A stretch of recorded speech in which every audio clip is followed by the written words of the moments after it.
I think that just as we're living in a nuclear age, we have grown so tremendously in scientific knowledge. It doesn't seem too much to say that men can begin to awaken to the fact that they haven't grown enough spiritually and haven't recognized their spiritual capacities.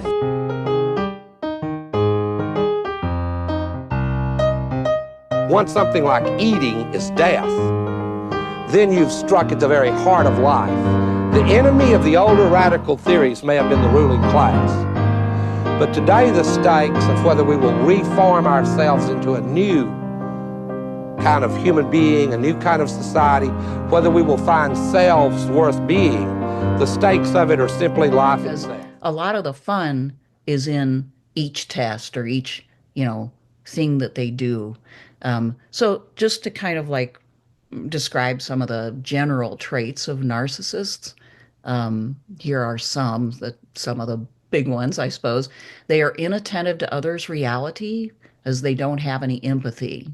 So they tend to treat others instrumentally, but they will sort of superficially do some of the things that look empathetic or that make them look good, nice, and but inside they're basically using those things as forms of manipulation.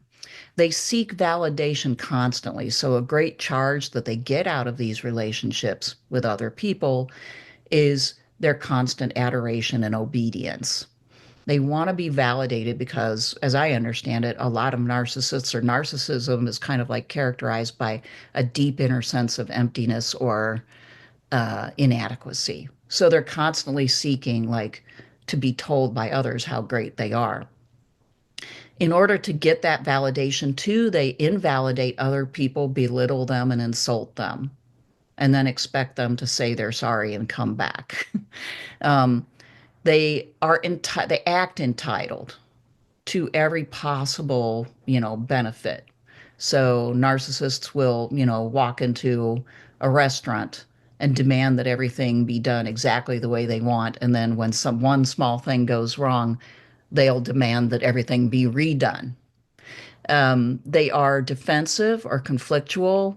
If you disagree with them, they will make you pay for it with a lot of arguments. They're unwilling to admit their imperfections and faults because they lack introspection and they don't want to change, right? They don't think they need to change. They also lack self-compassion. By that, I mean that they tend to not take care of themselves really either.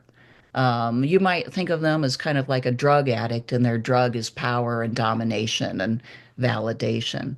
So they're driven by this feeling of power, and they will sometimes do things that are definitely not good for themselves too. House did kind of exhibit most of these traits. And, not everybody who's a narcissist is anything other than annoying, right? It's a spectrum, all the way from kind of annoying and obnoxious, inability to listen to other people or accept them for who they are, all the way to, dorm dad and beyond. Okay.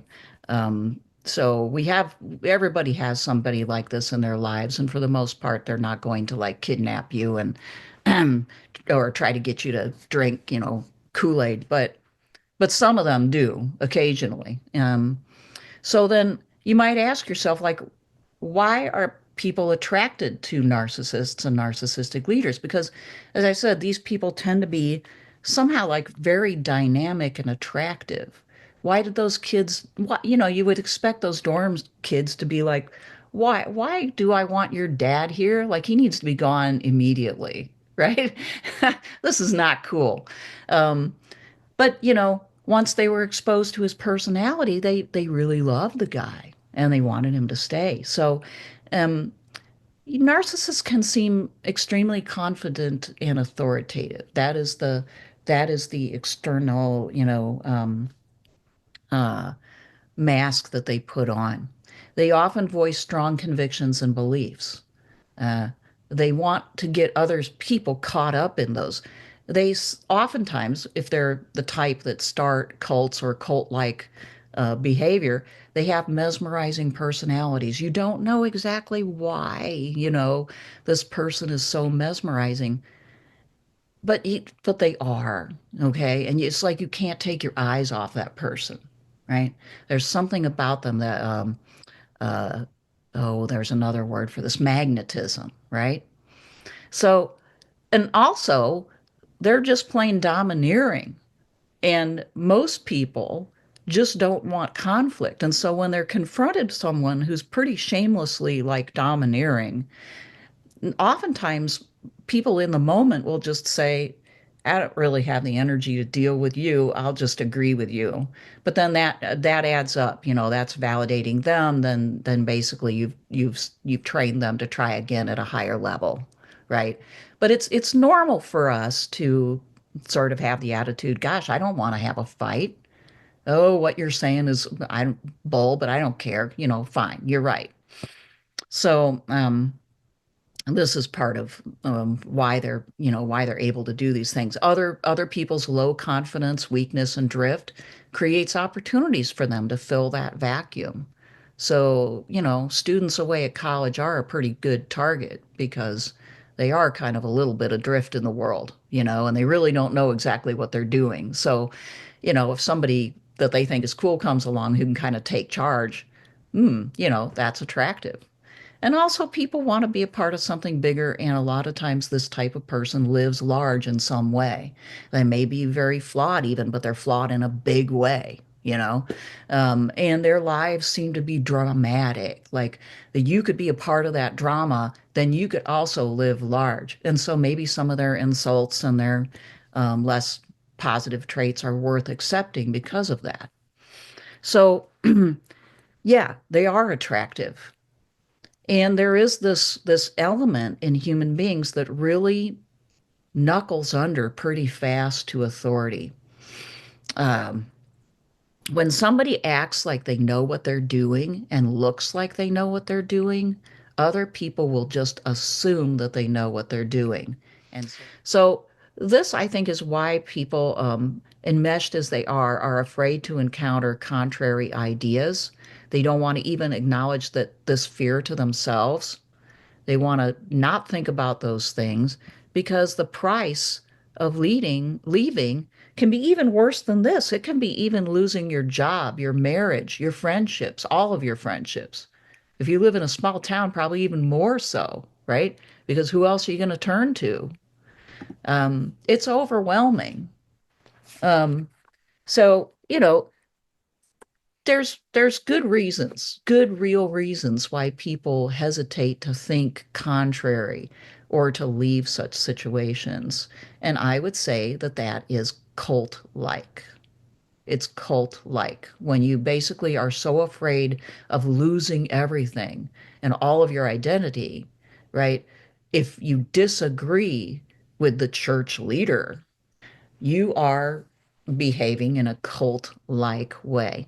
And there are these other dynamics that I talk about in the chapter, the idea that we're hierarchical by nature, that the less social structure and security have, the more like sheep we become, and that our democratic structures often yield to demagoguery, right? In other words, bombastic leaders, highly charismatic leaders.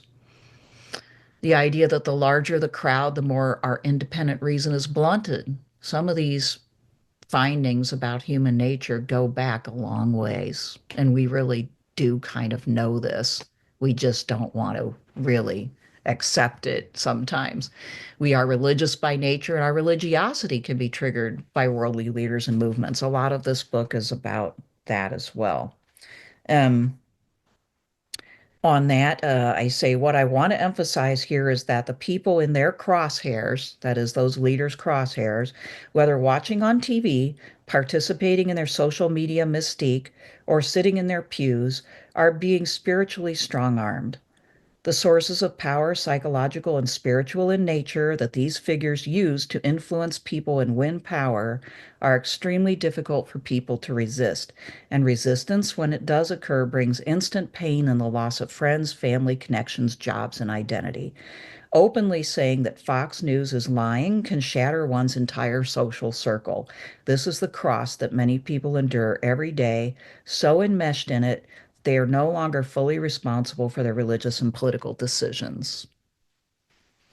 So there's more going on in this chapter than even that, but these are the things that I wanted to emphasize. And I do introduce this idea of strongholds too, which is just the idea of basically spiritual seduction into a mentality that's contrary to a real godly or God-centered way of life and thinking, right?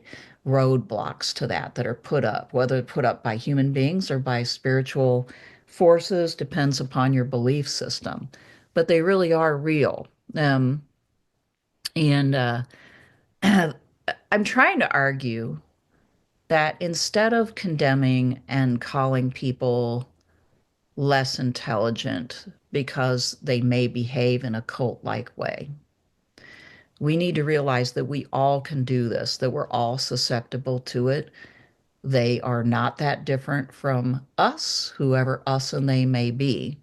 And a more realistic and empathetic way to view a person enmeshed in this kind of coercive and soul-sucking group dynamics is to actually look at them as being strong-armed, to see that they are indeed in a coercive, delusional type of situation, and that we all can be, and likely all are to a certain extent. We just don't believe the same things they do. And maybe we're not right now as extreme as they are. But under other circumstances, I can assure you we could be. I can assure you of that. It takes a lot of work, constant work, to obtain any degree of objectivity. And it takes a great deal of constant questioning and doubt. And it's impossible for anybody to do in a sustained manner over the course of a lifetime. So, and I would posit and argue here that to not acknowledge the real reasons, both the ones that I've talked about before, economic, technological, political, or the psychological and spiritual religions that I'm talking about now, to not acknowledge the real reasons why people are attracted to nationalism or Christian nationalism or populism or whatever the latest ism may be, is to become part of the problem and not part of the solution. Because then we're basically saying, you have no reasons for what you do.